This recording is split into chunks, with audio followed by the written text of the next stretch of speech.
ও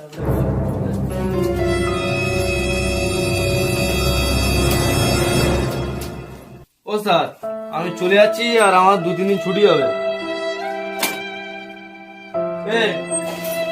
একটু শোনো দেন, কালকে আমার বেড়ার মুসলমানি আছে, তোমরা সবাই যাবে, গিয়ে দুপুরবেলা খাওয়া দাওয়া করে চলে আসবে, ঠিক আছে? কারিগর ছোড়া সবাই বলে দিচ্ছি, তোমরা সবাই যাবে, গিয়ে খাওয়া দাওয়া করে চলে আসবে, ঠিক আছে? ঠিক আছে। আচ্ছা, তা মনে করে কালকে চলে যাবে কিন্তু।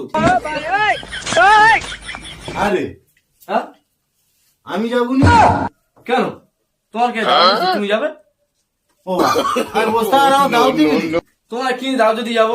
তোমাকে তুমি ওস্তাদ, তোমার কাছে 5,000 টাকা চেয়ে দিই, লোক কুটুম আসবে, খাওয়া দাওয়া করা দিয়ে হবে, 5,000 টাকা তোমার চেয়ে তুমি দাও নি, কারিগররা সবাই মিলে হেল্প করে, তুমি তোমার কাছে তুমি অত বড় একটা ওস্তাদ, তুমি দাও না, আমার টাকা দাও নি, এরা তাই দাও দেন, তোমার দাও তো। ও তোর এই আকেল 5,000 টাকা দিন গো তুই ওস্তাদ দাও দিবি নি।